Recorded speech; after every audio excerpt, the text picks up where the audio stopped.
The history of La Crosse is forged by the waterways that traverse western Wisconsin. You get out here on the upper Mississippi River, you've got the towering bluffs faced right up to the river and all the wildlife. Ellis Inman knows this river well. This is my dad, Bo Inman. My father was captain of the Julia Bell in the 90s. The Julia Bell Swain is a paddle wheel steamboat that first cruised the Illinois River in Peoria. Everybody in Peoria was really sad to see her go. The paddle wheeler arrived in La Crosse in 1995. With its history of steamboat building, La Crosse would be a perfect port for this famous Queen of the River. It's pretty amazing. It's been in major motion pictures, had albums and songs written about it. This steamboat is also where Ellis felt at home on the water. I spent lots of time on that boat as a child. I might have been, at one point in time, the only kid on the Mississippi River working on a steamboat. I like to joke that the Julia Bell Swain was my first love. But not even love could save the Julia Bell. Definitely, it hurt a lot of people.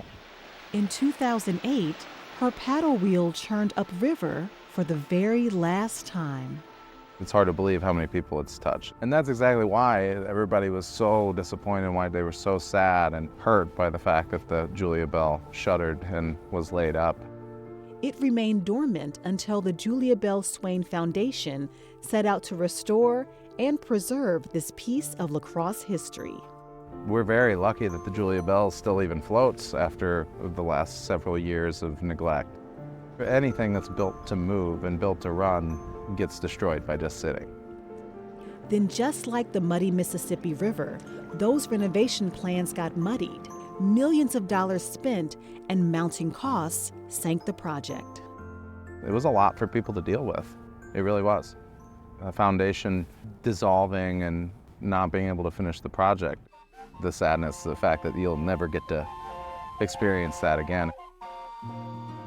But Old Man River has a way of never giving up and always pushing forward. The river brings lots of people together for lots of reasons. I had not expected to come back to Wisconsin and work on the boat. This time, new owners would put Ellis at the helm of restoration efforts. I guess I have never really felt any excitement quite like that, stepping back on the boat, knowing that we're breathing life back into this project. It is also a chance to revitalize the historic riverboat his dad once captained. I guess coming back, I kind of feel like a kid again. I feel like I'm where I should be. Ellis would not only work on the Julia Bell, but also the Spirit of Peoria riverboat restoration. I like to call them stepsisters.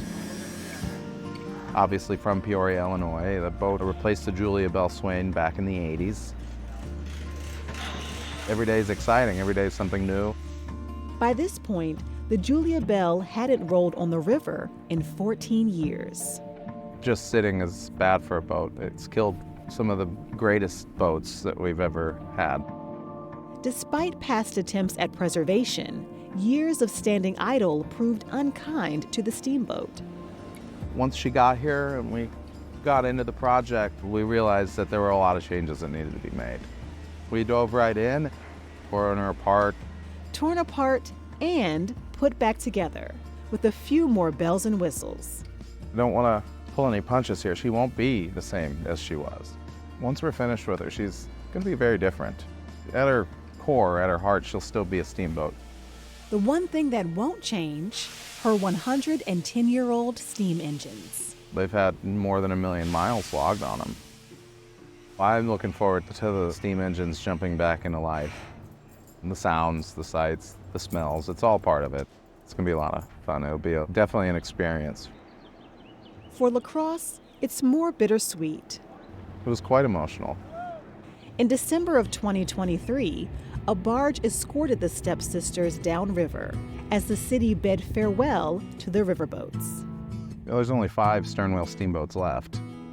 The bigger picture is that we're working on this so that we can inspire another generation of steamboaters. Their makeover will continue, and eventually both will have a new riverfront home, but not in La Crosse. when we get to Nashville, we'll be a wedding destination of the South. It's already a huge wedding destination, but once this boat's there, we'll be offering fully curated weddings. She'll still be America's finest example of a stern wheel steamboat, in my opinion. As for Ellis, he has no intention of ever leaving his first love. I don't know that I'll ever say goodbye again. I'm looking forward to a long future, either on the Julia Bell or at least close enough that I can hear her whistle.